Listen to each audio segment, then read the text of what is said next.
Halo, Assalamualaikum warahmatullahi wabarakatuh, teman-teman Kadibawa Institut. Apa kabar semuanya? Semoga dalam keadaan baik-baik aja ya. Nah, teman-teman, episode kali ini teman diskusi ini berarti episode ketiga ya. Nah, sekarang Kadibawa Institut kedatangan dua tamu spesial. Yang pertama ada Kabid PPD Budi Nugraha. Apa dulu PPD itu apa? Kalau saya jelaskan, PPD itu partisipasi pembangunan daerah. Yang kedua ada Osekbid PU Andre Taulani. Assalamualaikum. Jadi KBPO itu pemberdayaan umat, makanya tadi kenapa saya diucapkan awal dengan salam karena berbicara tentang nilai-nilai keislaman. Mantap. Kabar Kabid PPD, Kabid PU, Osekbid PU. Siap. Lalu kita baik saja. Ya kita lebih lebih mengikuti hari ini yang tentang wabah. Karena memang hari ini kita sedang ada wabah yang dimana wabah di sini membuat kita harus di rumah terus gitu kan. Jadi kita coba untuk memanfaatkan waktu ini untuk ya di secret aja gitu bersama kawan-kawan. Hashtagnya jadi di secret aja. Di secret aja. Nah, selama teman-teman HMI stay at secret, apa sih kegiatan-kegiatan HMI? Kalau boleh tahu nih, Pak Kabid. Di mana dulu nih? Kabid dulu deh. Dari saya dulu. Iya. Sebenarnya kalau misalkan kita di secret HMI Cipongkota Banjar ya, khususnya di HMI Cipongkota Banjar, kita sebenarnya masih banyak waktu-waktu meskipun kita di rumah itu bisa kita pakai ya. Misalkan dalam ranah diskusi membicarakan masalah persoalan tentang keumatan dan kebangsaan, tentang kedaerahan Kota Banjar dunia ya kan, dengan kawan-kawan yang memang saat ini masih ada di style di sekitar di Kota Banjar, yang kemudian mereka yang memang tidak pulang ke rumah. Itu kan dari hal seperti itu juga saya pikir ini bisa dengan adanya wabah saat ini, meskipun kita di rumah tetap aktivitas secara intelektualitas kita itu terpenuhi gitu kan.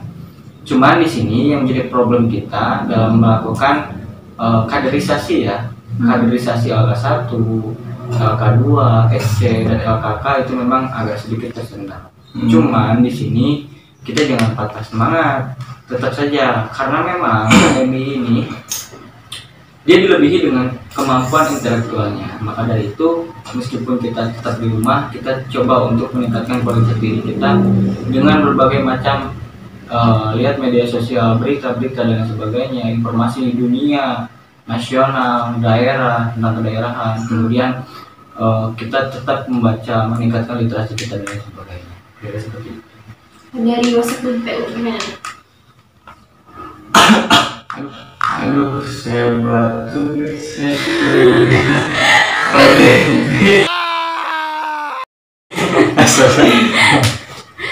Jadi memang ketika kita berbicara hari ini banyak ya hashtag di rumah aja.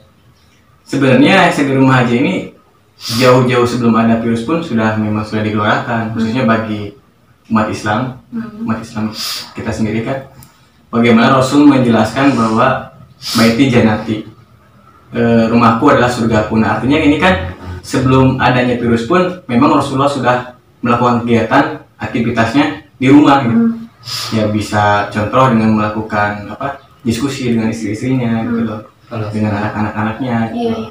Jadi memang sebenarnya kalau misalnya kita mengkaji di dalam sejarah, memang masyarakat sudah jangan terlalu aneh gitu ketika panik ya. Ya, jangan terlalu panik ketika pemerintah menganjurkan di rumah saja gitu.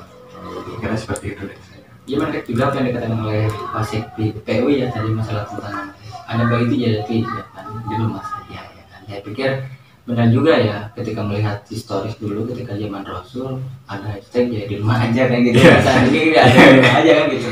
Karena di sini kalau misalkan kita melihat konteks hari ini hashtag ya, saya pikir ketika memang kemarin yang memang kita sering aktivitas di luar dan sebagainya, mudah-mudahan dengan adanya wabah seperti ini bisa dimanfaatkan untuk kemudian bisa lebih dekat dengan keluarga kan gitu.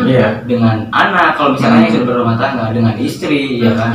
Ya bagian dari evaluasi diri, mungkin evaluasi keluarga kan sebelum kita evaluasi luar ya kan, luar tetangga, kemudian birokrasi dan lain negara dan lain sebagainya, kita coba untuk memperbaiki cakupan keluarga dulu kan gitu. Minimal dengan keluarga kita bisa evaluasi apa saja yang menjadi kesalahan kemarin. Jadi ketika kita di rumah terus ya kita coba untuk manfaatkan untuk ya lebih dekat lagi betul sekali. Tapi kan memang ketika ada himbauan dari pemerintah untuk kita stay at home gitu, banyak kemudian yang itu jadi pro kontra apalagi di masyarakat gitu. Nah kalau teman-teman sendiri menganggap memandang lebih banyak sisi positifnya atau negatifnya sih? Ya, ditambahkan banyak ya masyarakat kecil, apalagi yang kerjanya non PNS lah, kita bilang non PNS yang tidak punya gaji tetap. Jadi dampaknya kan jadi kurang penghasilan gitu. Kita terlalu takut jangan, panik pun kita tidak boleh gitu. Karena godaan-godaan itu kan datang dari sugesti gitu, sugesti kita. Jadi kalau menurut saya bagi masa kecil, apabila sumber ekonominya itu dari kegiatan di luar rumah ya tetap lakukan ya, syarat ya tetap jaga safety gitu, yang memakai masker dan lain sebagainya lah.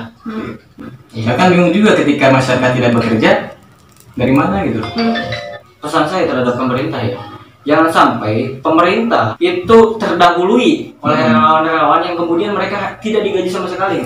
Kayak relawan yang memberikan bantuan sembako terhadap masyarakat yang memang tidak mampu dan sebagainya. Jangan sampai selaku pemimpin ini ketinggalan sama mereka. Tapi coba kita sama-sama bareng-bareng, ini adalah suatu permasalahan bersama. Maka dari itu kita harus menciptakan suatu konsepsi gotong royong untuk kemudian saling membagi, ataupun perusahaan orang-orang yang memang menengah ke atas ya kan, yang memang penghasilannya di atas rata-rata, bagaimana caranya kita menciptakan suatu konsepsi gotong royong saling membantu.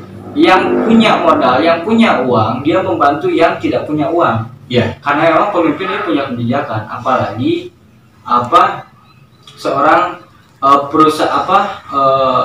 orang yang mempunyai perusahaan besar gitu kan. Mereka ya harusnya mempunyai munculkan jiwa humanisnya kan gitu. Saling membantu, kita gotong royong. Yang punya 20.000 silakan 20.000, yang punya 50.000 silakan 50.000. Saya pikir kalau misalkan di Kota Banjar ini saling kerjasama satu sama lain, tidak ego masing-masing, tidak memunculkan lembaga masing-masing, tidak memunculkan satu identitas masing-masing, tapi bagaimana caranya kita sama-sama menangani wabah yang saat ini terjadi gitu di Kota. Nah, sejauh ini teman-teman HMI upaya-upaya apa sih yang udah teman-teman lakuin untuk turut hadir membantu masyarakat yang membutuhkan dalam wabah ini?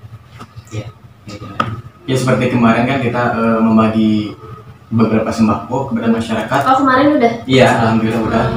Dengan kita terhimpun sebagian dana lah. Ini masalah kita bersama, artinya ketika ada satu anggota tubuh yang merasakan sakit, otomatis anggota tubuh lainnya pun akan merasakan demam. Nah, artinya di sini merupakan konsepsi berjamaah. Kalau seperti itu ini merupakan konsepsi berjamaah. Ketika ada satu ngomong yang sakit, ya otomatis seluruh orang-orang yang di situ pasti akan merasakan, akan peduli terhadap orang tersebut gitu. Jadi itu harus diciptakan ya. Dan hari ini harus persoalan seperti itu ya, rasa konsepsi seperti itu dengan masyarakat belum bisa sampai menyentuh semuanya gitu. Maka dari itu minimal kita membantu dalam ranah bagaimana caranya bisa menyadarkan masyarakat, menyadarkan orang-orang kayak misalkan birokrasi, perusahaan, korporasi dan sebagainya dengan cara konsepsi bahwasanya ini permasalahan bersama kan gitu. Kita harus konsepsi gotong royong yang dipakai gitu. Teman-teman sebagai mahasiswa, sebagai agent of change, sebagai kader HMI, closing statementnya dari masing-masing, dari kami dulu deh. Ya saya ya? Oke. Jadi ini mungkin kalau misalkan dari saya, hari ini ketika kita melihat wabah yang memang mendunia, ya khususnya untuk di Kota Banjar, ini kita perlu memakai suatu konsepsi gotong royong, saling kerjasama satu sama lain untuk menangani persoalan tentang virus corona. Saya saya coba untuk mengajak kepada kawan-kawan semua, kepada sesepuh-sesepuh saya, kepada guru-guru saya, kepada orang-orang tokoh yang ada di Kota Banjar, kepada pengusaha-pengusaha di Kota Banjar, kepada korporasi-korporasi di Kota Banjar untuk saling, ayo sama-sama kita saling membantu, ayo sama-sama kita saling menciptakan konsepsi gotong royong, membantu yang tidak mampu, ya mudah-mudahan dengan kita kan ada beberapa wadah ya, wadah dalam penanganan donatur dalam menangani virus wabah yang hari ini terjadi. Cuman di sini saya mencoba untuk ikhtiar menciptakan suatu kesadaran terhadap masyarakat. Di sisi lain kita mencari donasi ya, selaku penyambung lidah mungkin kan, untuk menciptakan suatu konsepsi gotong royong akhirnya seperti itu. Terima kasih. Ya, saya sepakat dengan apa yang dikatakan oleh Kabid PPD.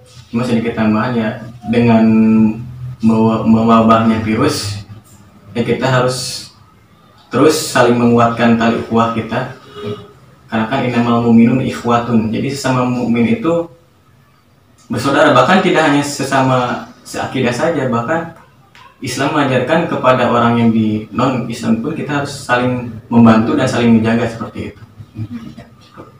Oke. Dan informasi juga untuk teman-teman, karena HMI ini bersama organisasi-organisasi lain kita open donasi ya. Open donasi ya. Ada beberapa wadah. Ya, dan kita sampai hari ini masih tetap open donasi untuk teman-teman yang ingin membantu. Nomor rekeningnya ada di deskripsi box ya. Nanti boleh teman-teman kalau misalnya berapapun itu gitu, berapapun jumlahnya, semoga itu bermanfaat untuk saudara-saudara kita. Assalamualaikum warahmatullahi wabarakatuh.